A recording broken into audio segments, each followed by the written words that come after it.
हाँ तो बच्चा लोग सेल साइकिल में बात को आगे बढ़ाते हैं और बात आगे बढ़ाने से पहले क्विक रिकैप। सबसे पहले सेल साइकिल क्या है? तो cell cycle is a sequence of event in which cell divides या duplicates itself. Sequence of event जिसके थ्रू सेल अपना एक कॉपी बनाता है उसको क्या बोलते हैं? Cell cycle. दूसरा पॉइंट जो आपको यहाँ जानना है कि सेल साइकिल जेनेटिक कंट्रोल में होता है, मतलब जेनेटिकली वो कंट्रोल किया जाता है, हर स्पीशीज का अलग अलग होता है टाइमिंग। तीसरा पॉइंट कि सेल साइकिल ह्यूमन में 24 आवर्स का होता है जबकि ईस्ट में 90 मिनट का होता है। ठीक। चौथा पॉइंट जो आपको जानना है वो ये कि सेल का ग्रोथ ये कंटिन्यूअस प्रोसेस है, लेकिन सेल डिवीजन means की actual dividing of cell and duplication of DNA it occurs in specific phase। अगर हम बात करें duplication of DNA तो मेरा मतलब है कि हम S phase का बात कर रहे हैं। ठीक है। नेक्स्ट इज पूरे सेल साइकिल को दो पार्ट में बांटे हैं। एक को बोलते हैं इंटरफेज, जब सेल का ऑर्गेनेल डुप्लीकेट करता है, साइज बढ़ता है, डीएनए रेप्लिकेट करता है। ठीक है। और दूसरा फेज होता है एम फेज। ठीक है। एम फेज वो फेज है जब एक्चुअल सेल डिवीजन होता है। ठीक है।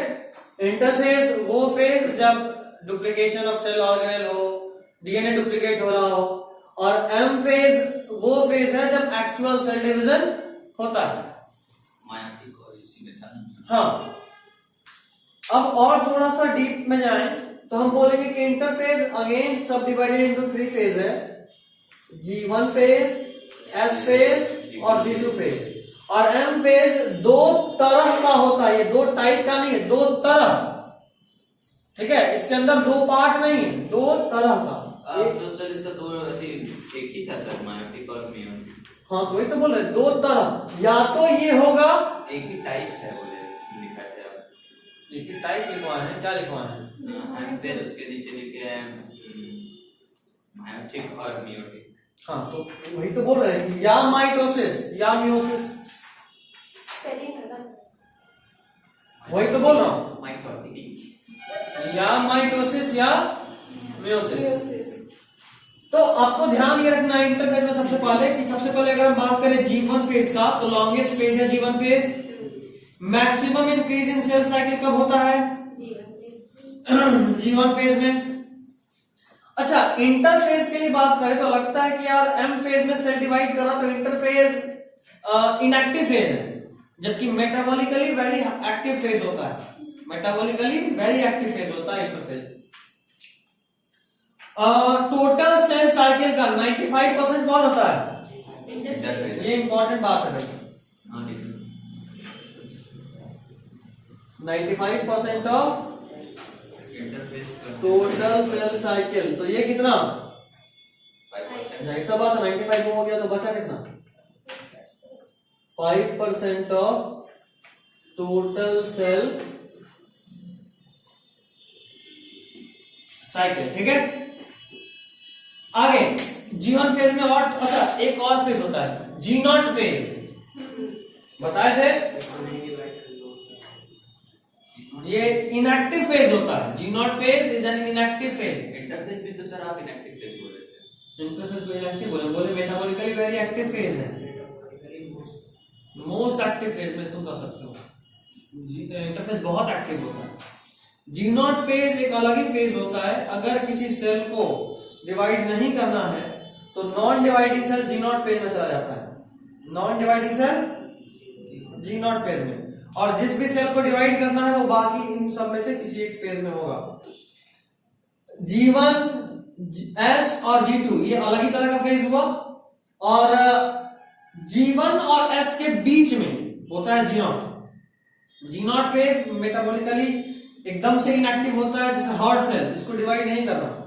तो जो भी सेल जो डिवाइड नहीं करता है वो किस फेज में होता है? G0 फेज में।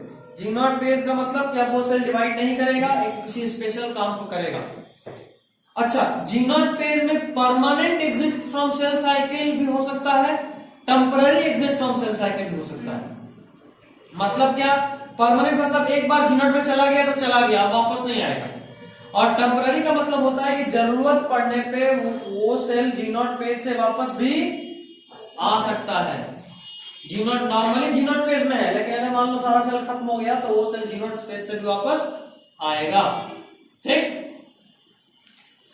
चलिए, तो maximum increase in cell cycle होता है, लॉन्गेस्ट फेज है इसमें एक्टिव। अच्छा, 2 मिनट में वापस आ गए।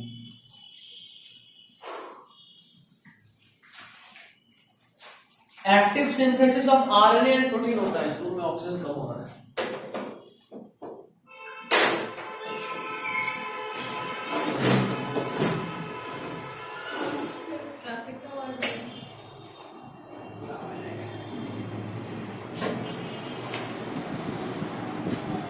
पोलर बियर का नाम सुना? वही लग रहा है।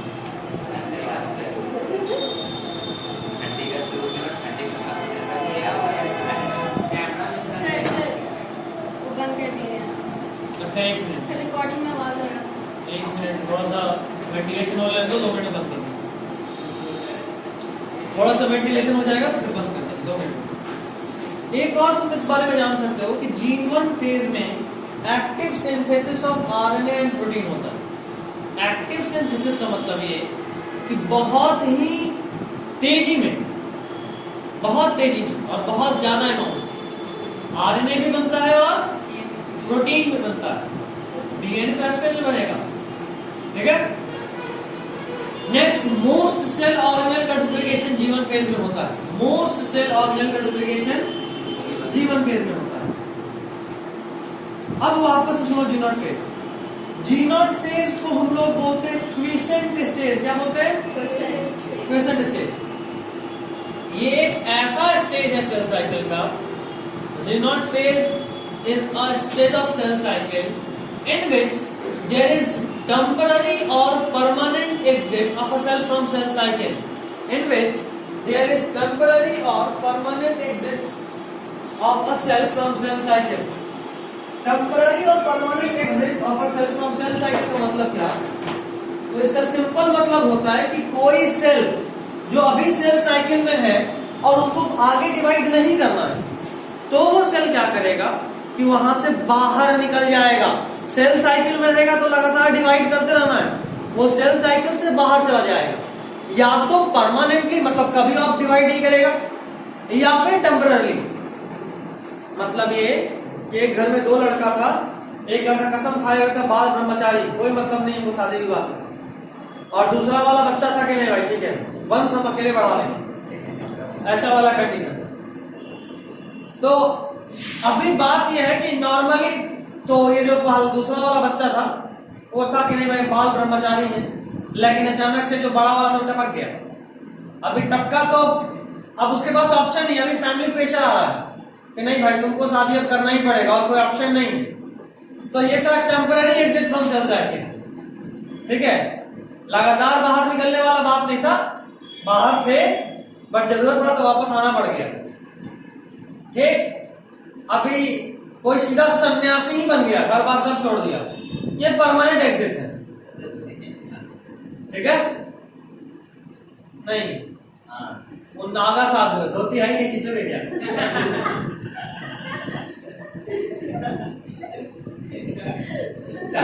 भैया आज वो भी हमने तैयारी करके था भाई। नहीं, परमानेंट एग्जिट, धोती रहेगा ही नहीं, तुम खींच के वापस ले आओ। चलो ठीक है, समझ गया बात? तो G0 फेज भी समझ गया तुम? या तो टेम्पररी या परमानेंट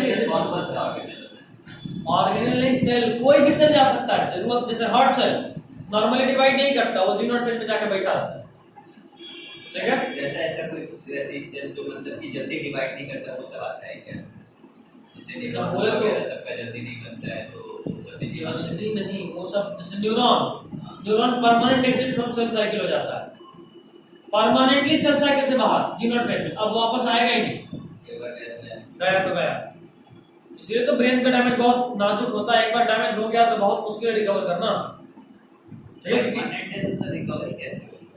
दवा के बदौलत खुद से नहीं रिकवर होगा, हम करा तो सकते हैं दवा देंगे, तो मुश्किल है लेकिन बहुत, न्यूरॉन दोबारा नहीं करेगा। नहीं, न्यूरॉन में सेंट्रियोल ही नहीं होता, और सेल डिवीजन के लिए सेंट्रियोल बहुत जरूरी है, याद होगा है ना, तो उसमें सेंट्रियोल होता ही नहीं। क्या बात को और आगे बढ़ाएं। अब बात कर रहे हैं एस फेज का। एस फेज का एक और नाम है सिंथेटिक फेज। एस फेज का एक और नाम सिंथेटिक फेज। यहां पे ध्यान ये रखना है कि ये वो फेज है जब डीएनए रेप्लिकेट करता है, ये वो फेज है जब डीएनए रेप्लिकेट करता है, और क्रोमोसोम नंबर पे कोई फर्क नहीं पड़ता। मतलब देखो, पहले मेरे बॉडी का जो डीएनए था वो इस फेज में था, ठीक, अब ये डीएनए डबल हो गया तो अब ऐसा हो गया। क्रोमोसोम पहले भी एक था, अभी भी एक है बस। लेकिन अब देखो क्रोमोसोम का ये जो आर्म है कैसे बना हुआ है, बताए थे कि ये जो डीएनए है यही आपस में लपेटा कर ऐसा बनता है। अगर समझना चाहते हो उसको तो ऐसे समझो।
शांत हो जा बच्चा।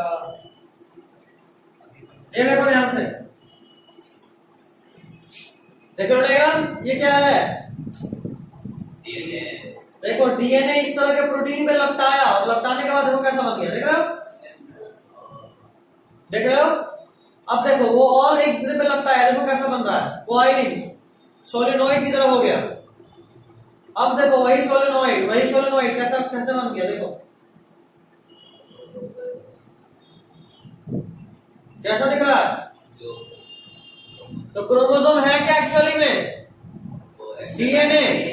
क्रोमोसोम क्या है, डीएनए। तो अगर ये समझ में आ गया कि क्रोमोसोम डीएनए है, तो ये भी समझ में आना चाहिए कि पहले अगर क्रोमोसोम ऐसा है मतलब इसमें डीएनए अमाउंट अगर एक्स है, तो अगर क्रोमोसोम ऐसा हो जाता तो डीएनए अमाउंट डीएनए डबल हो गया, क्रोमोसोम नंबर सेम है। पहले भी एक क्रोमोसोम था, ये भी एक क्रोमोसोम है, मतलब अभी हम जैसे हैं, हम एक्स हैं, अगर मेरे में दो हाथ और हो जाए तो आदमी डबल थोड़ा ना होगा, समझ रहे हो, बस हाथ डबल हुआ तो डीएनए डबल हुआ दो होने पे, क्रोमोसोम नंबर नहीं बढ़ा है। क्रोमोसोम नंबर तब बढ़ेगा जब ये यहां से टूट जाए, बुझाया, ठीक। सर आप इसका डीएनए को रुक जा, अब पैकेज देख जो हम दिए थे फोटोकॉपी। जीवन फेज के बगल में लिखे हैं 2N 2C, दिखा, उसको पेन से डार्क कर लो, अगर डार्क नहीं है तो, डार्क है तो इट्स ओके है। 2N हम इसलिए लिखे क्योंकि हम लोग डिप्लॉयड हैं। 2N क्यों लिखे, क्योंकि हम लोग डिप्लॉयड हैं। एक सेट ऑफ क्रोमोसोम हमारे में हमारे फादर से और दूसरा सेट हमारे मदर से आया हुआ है। तो हमारे बॉडी में दो सेट ऑफ क्रोमोसोम है, इसीलिए 2N। अच्छा, डीएनए अमाउंट को हम सी माने हैं, सी। तो फादर साइड से अगर सी आया तो मदर साइड से कितना आया, सी। तो हमारे बॉडी में स्टार्टिंग में मतलब अभी मेरे बॉडी में कितना डीएनए होगा, 2C। सी पापा से आया हो और सी मां से आया हो, टोटल 2C। क्रोमोसोम कितना, तो हाफ आया, मतलब एक सेट आया फादर से, एक सेट मदर से, तो एन माने थे एक सेट को, तो दो सेट को 2N। तो स्टार्टिंग में मेरे बॉडी में 2N क्रोमोसोम और 2C DNA number, DNA amount है, ठीक। एस फेज में जाने के बाद आप सभी को पता है डीएनए अमाउंट डबल हुआ क्योंकि डीएनए रेप्लिकेट करा है। तो तुम देखो एस फेज में क्या किए, 2N क्रोमोसोम नंबर तो सेम रहा लेकिन डीएनए अमाउंट जस्ट डबल हो गया, 2C से कितना हो गया, 4C। देख पा रहे हो एस फेज में डीएनए अमाउंट डबल हो गया क्या, नहीं क्रोमोसोम नंबर, तभी क्या बोले, दो हाथ और आ जाने से आदमी डबल कैसे हो जाएगा, सिर्फ हाथ डबल हुआ है, डीएनए अमाउंट डबल हो गया यहाँ पे, ये टूटता तब क्रोमोसोम भी डबल होता, क्रोमोसोम अभी एक ही है। आगे के स्टेप में ना इसी को तोड़ देंगे, और तोड़ देंगे तो क्रोमोसोम हाफ हाफ हो जाएगा दोनों साइड में, और बीच से एक वॉल ड्रॉ कर देंगे तो बोलेंगे सेल वॉल बन गया, डॉटर सेल तैयार हो गया दोनों। क्या बोले वो करके दिखाएंगे स्टेप बाय स्टेप। अभी बस इतना ही, ठीक है। एस फेज का खास बात यह है कि यहाँ पे सेंट्रियोल का डुप्लीकेशन होता है, साथ में हिस्टोन प्रोटीन का भी डुप्लीकेशन होता है। सेंट्रियोल और हिस्टोन प्रोटीन का डुप्लीकेशन किसमें होता है? एस फेज में। कोई इश्यू अभी तक? क्या दूसरा प्रोटीन जो होता मतलब इंटरफेज में ऐसा कोई अलग मतलब नाम नहीं जानना, प्रोटीन तो बनता है बट नाम नहीं जानना कि ये प्रोटीन होता है या ये नहीं होता। हाँ वहां भी होता है, वहां भी होता है, पैकेट में भी होता है।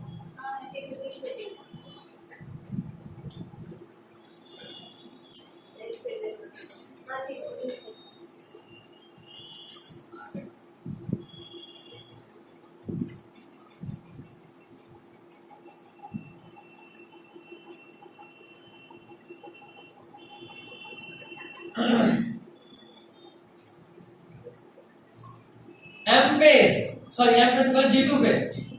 अच्छा नाम भूल गए, G1 फेज को पोस्ट माइटोटिक फेज बोलते हैं, ये इंपॉर्टेंट है, और G2 फेज को प्री माइटोटिक फेज। जाहिर सी बात है इसके बाद माइटोसिस या म्यूसिस होना है, इसको क्या बोलेंगे? Pre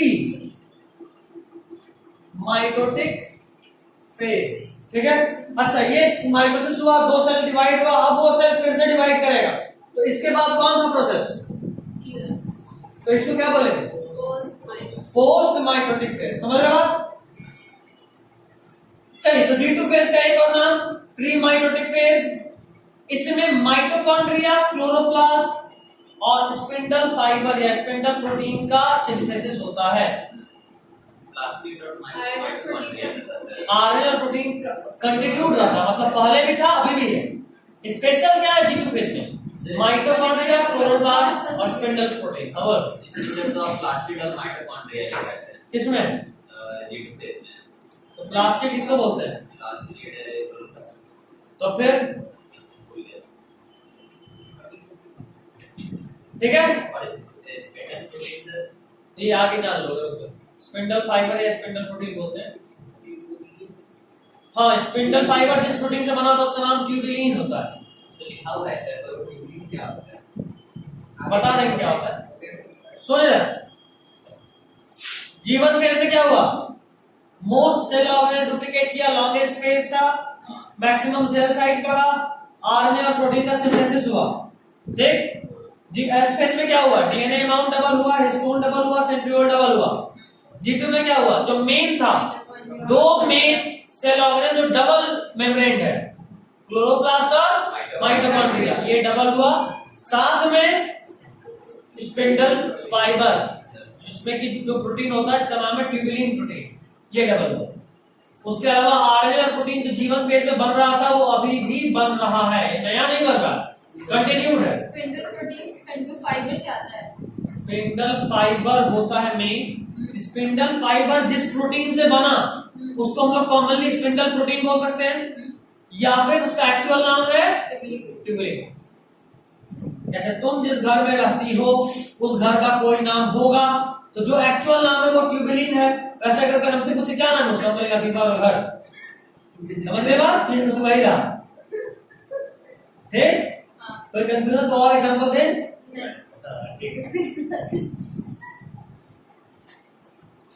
next is M phase.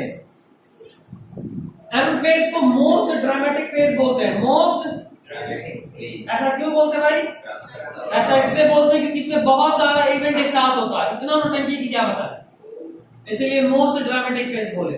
वैसे ये बहुत आसान है, म्यूसिस वाला थोड़ा टफ हो जाएगा, थोड़ा सा इतू सा बस तो लोग अभी टेस्ट दिया रिसेंट?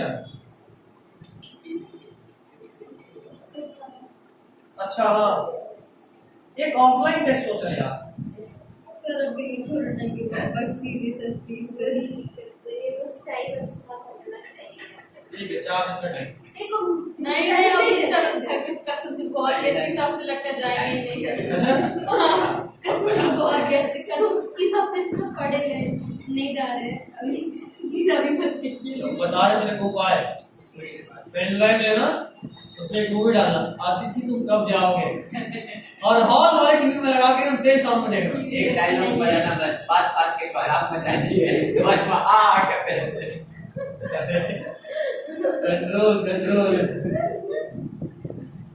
एक मत डायलॉग से ये क्या है लड़का है ताकि इधर दिखाते रहिए।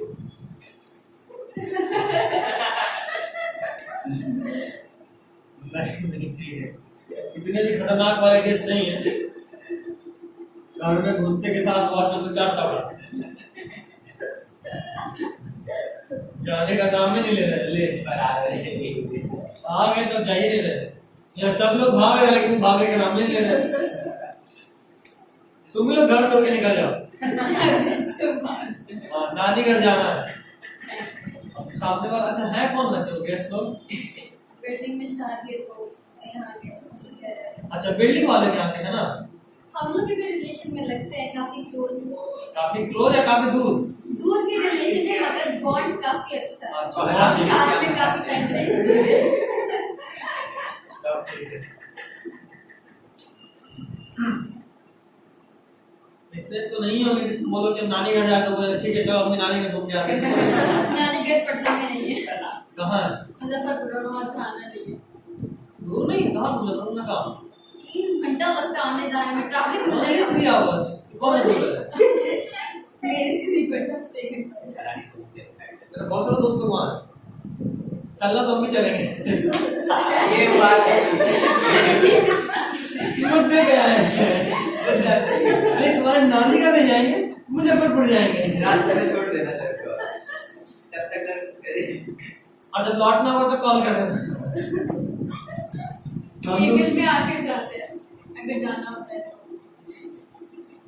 मेरी एक फ्रेंड है, उससे बात हो रहा था तो बोले कि हम चिढ़ा रहे थे कि देख अब तेरी शादी की उम्र हो गई, ज्यादा बोल मत, तो आंटी को एक बार उकसाएंगे अगले दिन घर पे बाहर। ऐसा बोल रहे थे सर आपकी कितनी फ्रेंड है सर एक बार आप बहुत सारे ऑलमोस्ट कितना 8-10 तो कम से कम होगी मिनिमम। मेरी 8वीं से एक फ्रेंड है, 8वीं से कोई नहीं है, 8 में से एक फ्रेंड है। नहीं 8 से मेरा बहुत तो वो बोलती है ना कि हम अपनी मम्मी से रोज लड़ते हैं। बोले किस बात में भाई? कि देखो मम्मी शादी कराना हो तो फिर भी एक हद तक ठीक है, बस पटना में मत कराना। तो आंटी बोली का है फिर बुआ वाला हालत होगा, आएंगे सुबह में शाम को बुढ़िया बिस्तर लेके वापस आओ। ऐसे आदमी आएगा तो सुकून से रहेगा ना 2-4-5 दिन।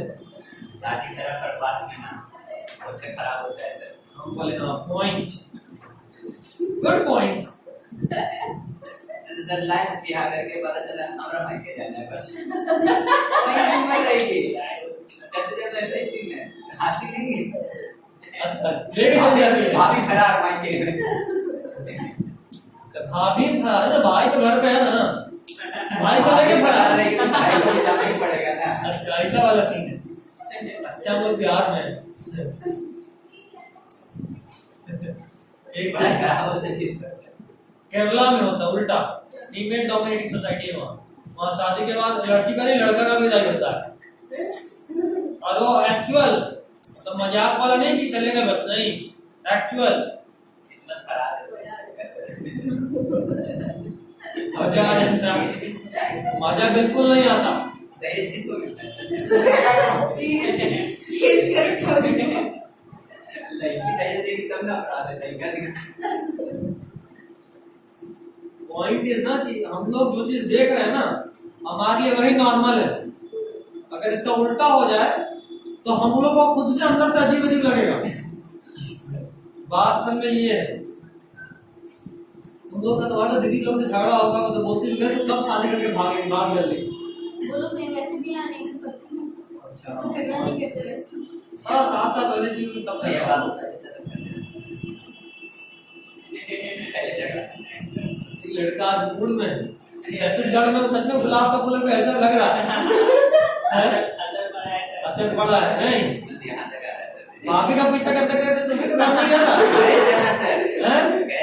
गए थे। हाँ बगल वाले की भाभी तो लेके नहीं आया ना। मुद्दे का बात तो सीधा आते हैं।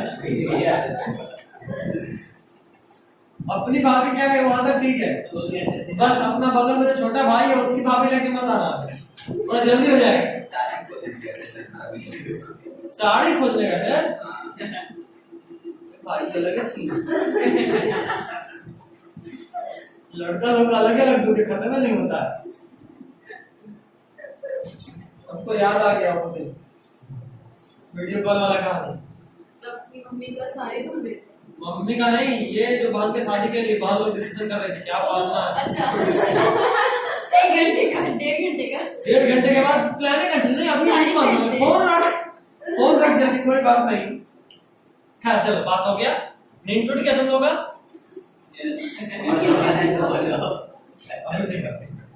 Now M phase. M phase most dramatic phase होता है।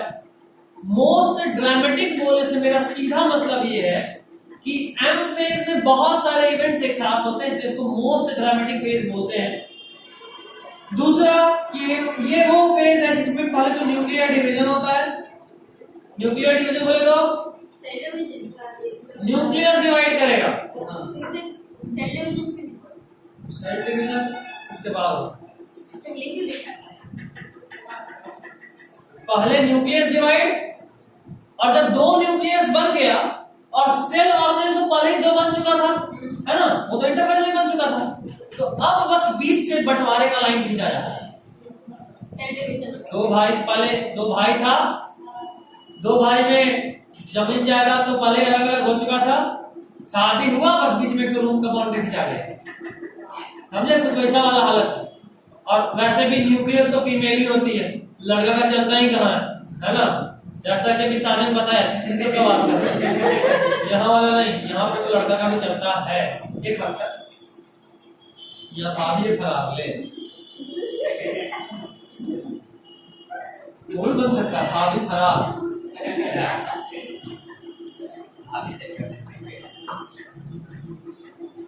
खैर कोई नहीं, होता है, जीवन है। भाभी ना देख ले बहुत मारेगी।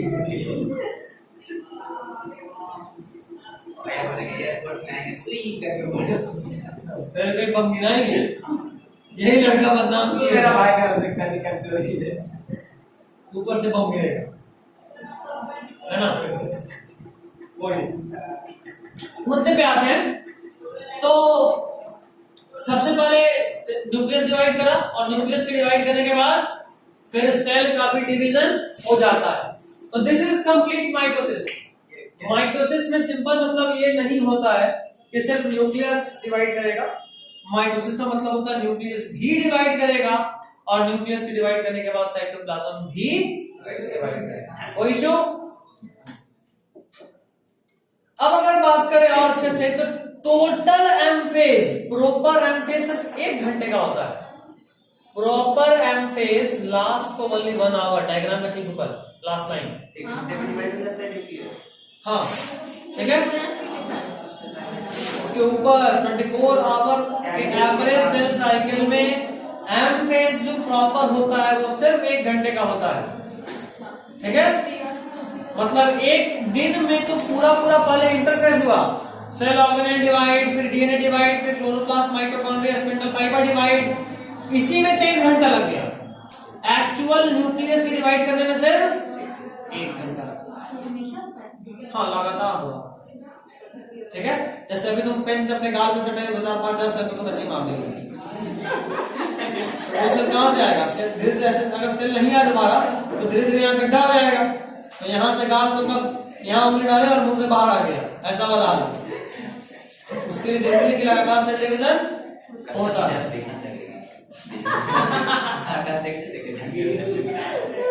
ये आप फ्रीडम नहीं कर सकते, लगेगी ना सर विदेशी अफ्रीकन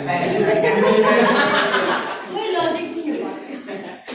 देखो ये इंतजार कर रहे बस एक दिन सामने गाड़ी के दिख गए और गाय वारदात पे काट रहे हैं कोई गवाह नहीं मिलेगा फिर। अपने बाद अभी समझ में खैर, माइटोसिस में अब अच्छे से एंटर करते हैं। माइटोसिस 4 सब स्टेज में डिवाइड है। इसको थोड़ा क्लियर कर दें। अच्छा, एक मिनट जरा क्लास देख के आते हैं, 2 मिनट लाइन पे रुकना। क्लास चलिए, तो थोड़ा सा बात कर ले माइटोसिस का। माइटोसिस 4 सब स्टेज में होता है। 4 सब स्टेज में होता है।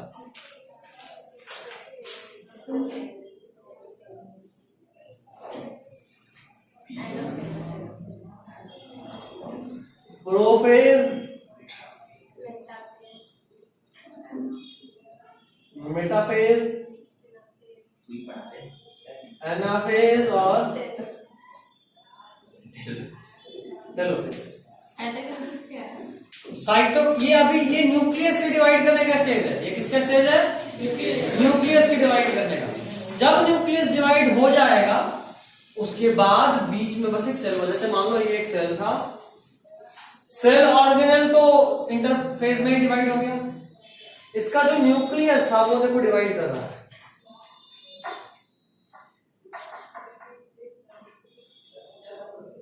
ठीक है, अगले फेज में न्यूक्लियस डिवाइड कर दिया।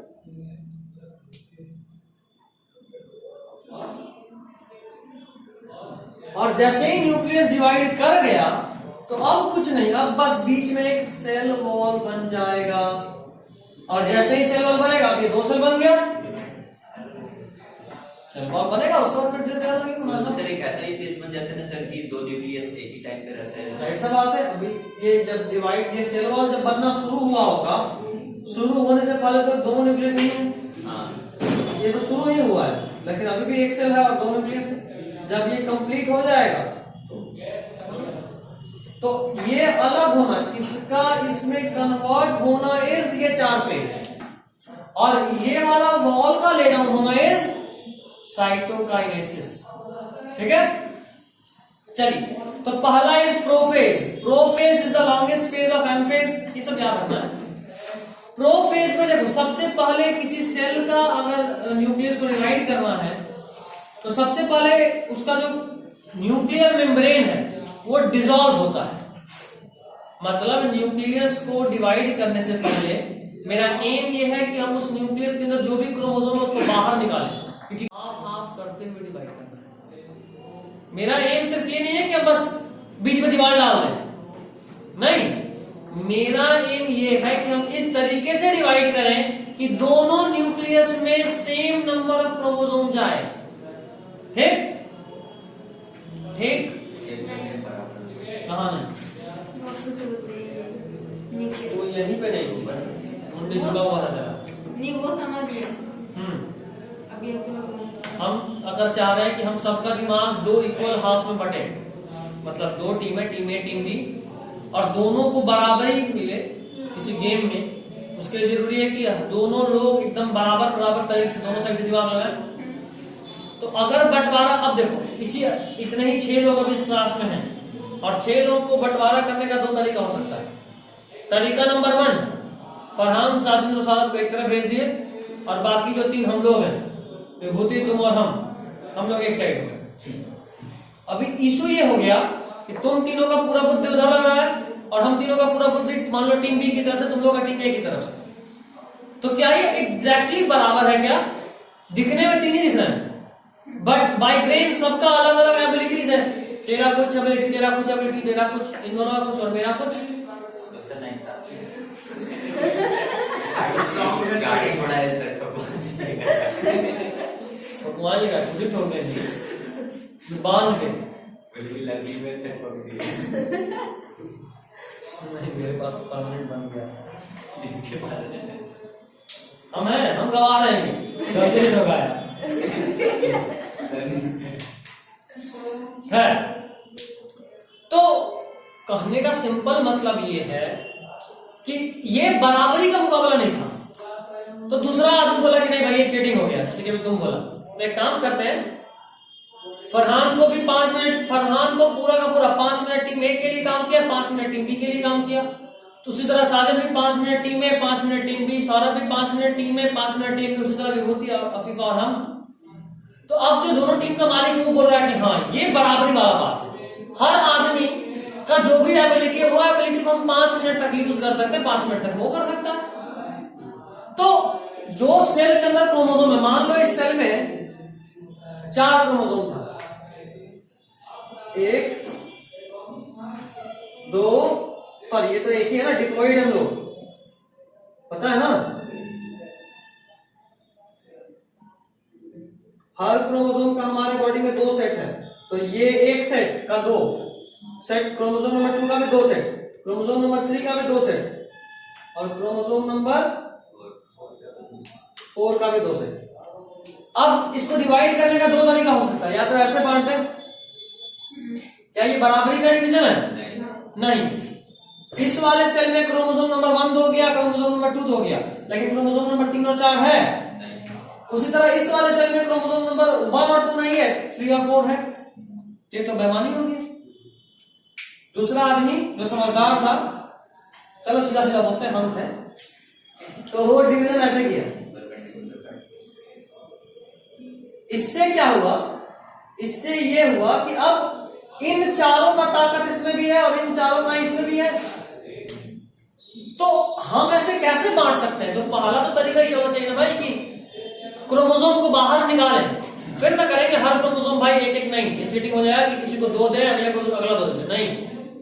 हर क्रोमोसोम का एक सेट एक सेल में और दूसरा सेट दूसरे सेल में। हर क्रोमोसोम का, क्रोमोसोम नंबर 1 का एक सेट एक सेल में, क्रोमोसोम नंबर 1 का ही दूसरा सेट दूसरे सेल में। ठीक, ऐसा डिवीजन के लिए जरूरी है कि क्रोमोसोम को न्यूक्लियस के बाहर निकाला जाए, और इसीलिए प्रोफेज में सबसे पहले न्यूक्लियर मेम्ब्रेन डिसइंटीग्रेट होता है। नेक्स्ट पेज पलटिए, पेज नंबर 104 पैकेज, उसमें अर्ली प्रोफेज का एक डायग्राम है। अर्ली प्रोफेज देख पा रहे हैं आप कैसे न्यूक्लियस टूटना शुरू हुआ है, देख रही है। लेट प्रोफेज देखो, देखो न्यूक्लियर मेम्ब्रेन और टूट गया और क्रोमोसोम एकदम साफ साफ दिख पा रहा है, देख रहे हो। लेट प्रोफेज में न्यूक्लियस के अंदर जो है वो क्रोमोसोम है। ट्रांजिशन टू मेटाफेज देखो, देखो क्रोमोसोम एक अलग ही तरीके से ओरिएंटेड है, और परमानेंट मेटाफेज देखो, देखो सारा क्रोमोसोम एकदम बीचों बीच आ गया है, देख रहे हो। तो प्रोफेज में, जो लेट प्रोफेज में न्यूक्लियर मेम्ब्रेन जैसे ही टूटता है तो ये जो क्रोमोसोम है इधर उधर बिखरा पड़ा होता है।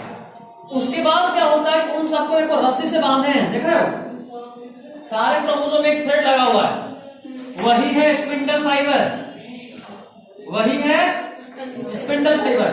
वो स्पिंडल फाइबर सारे क्रोमोसोम को खींच खींच कर एकदम बीच में ले आया, देख रहे हो। मेटाफेज में देखो, उसके बाद देखो एनाफेज में हर क्रोमोसोम का एक एंड एक साइड, दूसरा एंड दूसरे साइड गया है, देख रहे हो। और टेलोफेज में देखो, जो क्रोमोसोम आधा ऊपर और आधा नीचे गया उसके ऊपर वापस से न्यूक्लियर मेम्ब्रेन बन गया है, देख रहे हो। और उसके बाद देखो इंटरफेज, इंटरफेज आने से पहले एक और स्टेज हुआ होगा, साइटोकाइनेसिस। उस साइटोकाइनेसिस में जो 2 न्यूक्लियस बना उसके बीच में वॉल बन गया और 2 अलग अलग सेल को इंटरफेज में दिख रहा है, देखे, समझे।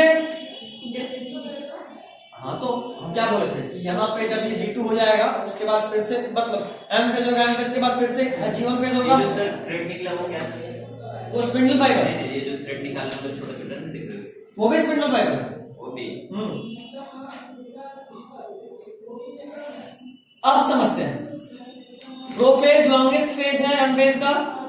इसमें अर्ली प्रोफेज में स्पाइरिम या बॉल ऑफ वुल स्टेज कहते हैं, जिसमें कि जो क्रोमोसोम होता है वो शॉर्ट होता है, थिक होता है, और शॉर्ट और थिक होकर ऐसा लगता है जैसे मान लो ऊन का गोला होता है, अगर मम्मी स्वेटर बुनते हुए कभी देखी हो तो ऊन का गोला होता है। ये जो ऊन का गोला है उसी को बोलते हैं स्पाइरिम स्टेज। क्या बोलते हैं? Spirem stage. ये क्या है? Ball of wool stage. ये इंपॉर्टेंट है, पूछता अर्ली प्रोफेज इसको, उसका एक और नाम क्या है? तो बॉल ऑफ वुल स्टेज या स्पाइरल स्टेज। ठीक है। दूसरा बात जो आपको ध्यान में रखना है वो ये कि इसमें न्यूक्लियर मेम्ब्रेन डीजनरेट करता है, ठीक, और each chromosome is composed of 2 chromatids in late prophase. देखो ये है क्रोमेटिड, ये क्या है? तो हर क्रोमोसोम में एक क्रोमेटिड और दूसरा क्रोमेटिड, दो क्रोमेटिड होता है। ऐसा क्यों हुआ भाई? तो अरे हम जान चुके हैं कि ये सेल का पहले ही एम फेज के पहले एस फेज आया था, और उस एस फेज में इसका न्यूक्लियस का जो डीएनए था वो डबल हो गया, तो हर क्रोमेटिड का एक और तो आएगा, समझे बात? तो इसीलिए यहां दो दिखता है। Next, formation of esters whereby each centriole pair is surrounded and clear cytoplasm from which ester rays arise। अगर तुम सेल के डायग्राम को देखे थे, नेक्स्ट जो फिर से को पहुंच जाओ, डायग्राम देखना, यहां देखो पहले का वो, यहां पे एक नन्ना मुन्ना सा ऐसा करके स्ट्रक्चर है, इसको बोले सेंट्रियोल। क्या बोले? यही है वो सेंट्रियोल। इस सेंट्रियोल से जो इधर की तरफ निकला हुआ है वो है स्पिंडल फाइबर, जो बाद में जाके क्रोमोसोम से जुड़ा हुआ है, ठीक है? और इसमें पीछे में भी है ना, इधर भी है, ऐसे। इसको बोले एस्ट्रल रेज। क्या बोले? Astral rays. तो एस्ट्रल रेज का भी फॉर्मेशन होता है सेंट्रियोल के चारों तरफ। अरे जाहिर सा बात है, इसको खींचना है इधर। खींचने के लिए अगर हम कह रहे हैं कि हम यहाँ चिपके हैं तभी हम उधर से किसी चीज को खींच पाएंगे। मान लें हम तुमको खींच रहे हैं और हम इसमें चिपके नहीं, तो मैं तुम्हें वो खींच लो। तो ये जो क्रोमोसोम हो सकता है, क्योंकि इधर बहुत सारा क्रोमोसोम है, इट इज पॉसिबल कि सेंट्रियोल ऊपर खींचा गया, इसलिए पहले सेंट्रियोल यहाँ चिपक जाता है एस्ट्रल रेज। ठीक, जमीन से जुड़ा हुआ है, बहुत संस्कार, वाह, डाउन टू अर्थ, वेरी।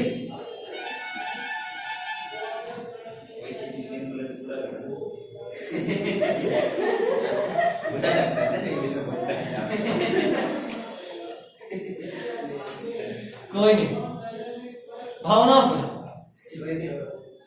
शब्दों का नहीं, very bad habit on going to शब्द, गो थ्रू भावना। शब्द हमारे से भाग रहे हैं। चलिए आगे। इन अर्ली प्रोफेज, अच्छा ये तो हो गया। Initiation of assembly of mitotic spindle, देखो माइटोटिक स्पिंडल फाइबर जुड़ना चालू होता है।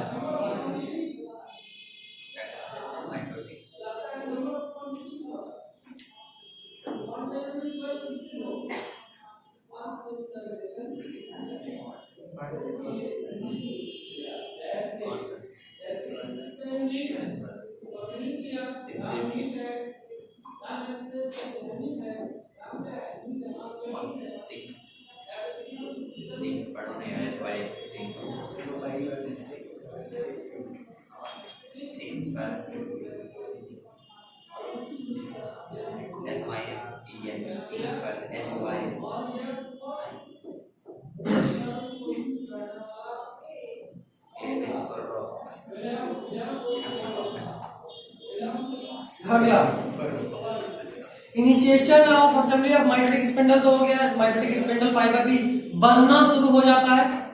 बताए ना, ये इधर आके जुड़ेगा क्रोमोसोम से, तो ये बनना शुरू प्रोफेज में ही हो जाता है। नेक्स्ट पॉइंट इज कि गोल्जी कॉम्प्लेक्स और एंडोप्लाज्मिक रेटिकुलम डिसअपीयर हो जाता है। देख पा रहे हो, गोल्जी कॉम्प्लेक्स और एंडोप्लाज्मिक रेटिकुलम डिसअपीयर हो जाता है।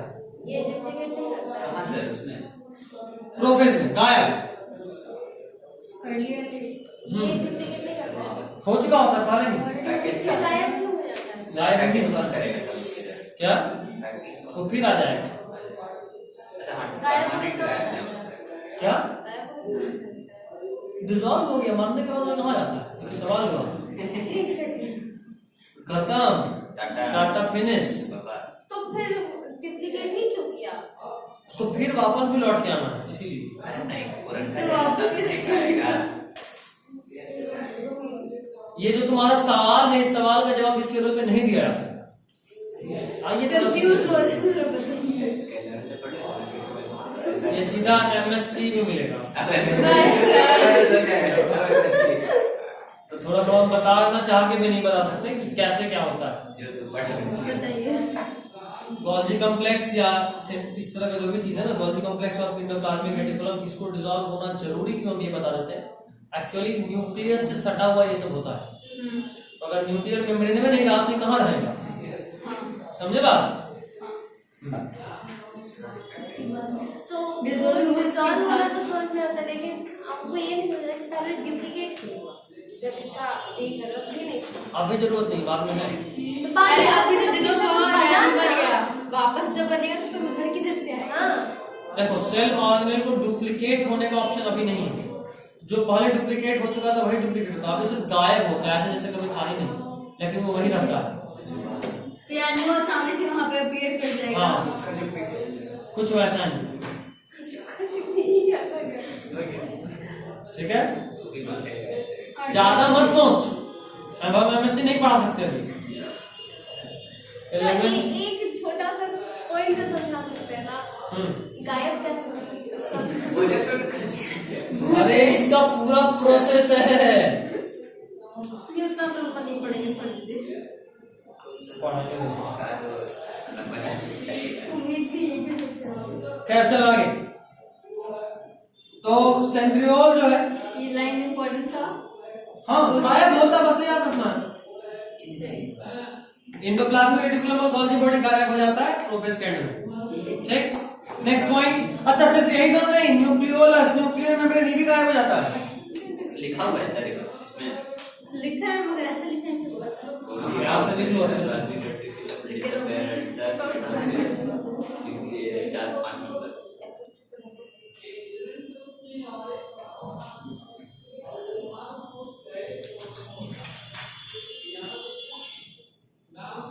जो इसको चिढ़ा के जो मजा है ना, हाँ सर आपको बहुत सुकून मिलता है इसके बाद। लो आ गए बाकी जल्दी। ओ भाई साहब, दोनों साथ में, दोनों साथ में अपने वेट कर रहे थे।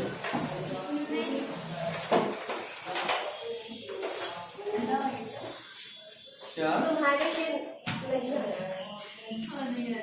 अभी भी ऐसी चलाने के लिए हाँ मेरा बस है तो मन करना इसको खिड़की से निकालिए। ऐसा जब कोई बच्चा बोलता मन करता जेट पे बैठा है, मुंह बाहर करो और जेट से बाहर करो, खाते रहो। टॉम एंड जेरी मतलब टॉम का मुंह फट कितना बड़ा हो जाता है, वैसा हो जाएगा। क्या चलो आगे। तो सेंट्रियोल जो है, देखो एक सेकंड सुनो, Golgi complex, endoplasmic reticulum, nucleus और न्यूक्लियोलस, ये गायब हो गया। उसके बाद सुनो, न्यूक्लियर मेम्ब्रेन ना, न्यूक्लियर मेम्ब्रेन ना। हाँ न्यूक्लियर मेम्ब्रेन गायब हुआ तो न्यूक्लियस से तो गायब हुआ। सबसे पहले मैं बॉडी के लिए हाँ वही पढ़ रहे हैं।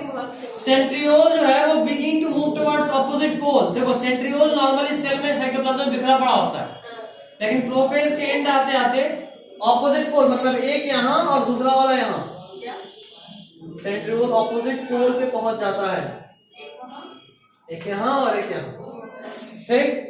अब मान लो जैसे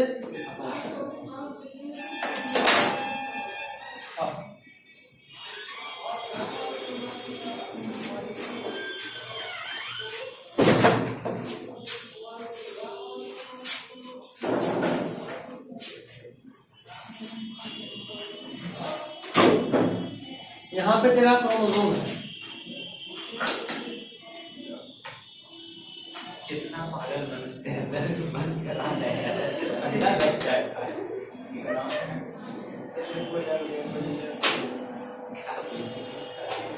हाइपोल चाहिए तो सर हमेशा सारी होता है,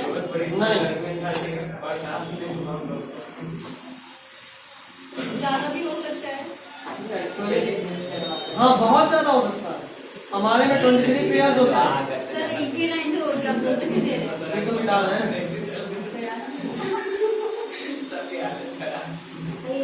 हाँ एनिमल्स में क्या होता है, प्लांट टेक्निक अलग होता है उसमें। जैसे उसमें एक में सेल प्लेट, एक में सेल फॉर्मेशन होता है। कुछ छोड़ो बात के लिए भी, बात के लिए तो क्या बात है, पढ़ रहे हैं। ये देखो इस तरह से हुआ। अब ये इसको इधर खींचेगा, उल्टा दिखा दिया इधर। सर वो भी तो खींचेगा। हाँ ये भी खींचेगा। सर रहेगा तो 20 मिनट फिर सुनो, उसकी मर्जी की होने दो ना। तो 15 मिनट लेट, हम 5 मिनट लेट हो गए। पिछला वाला होमवर्क बना है? तब ठीक है। कौन नहीं बनाया? नहीं 10 घंटा मंगवाते हैं रूम को। मेरे घर में कौन बना रहे हैं? हम रेडी हैं आज। एक सर में कर दूंगा। 10th में कभी मुलाकात हुआ था ना पहले? 10th में कभी नहीं हुआ, इसलिए इतना बोल रहा है। अब देखो, जब दोनों तरफ से खिंचाता है तो ये टूट जाता है बीच से। ये क्रोमोसोम बीच से टूट गया और ऐसे हो गया। ये जब इधर आया तो एक इधर और एक ऐसे।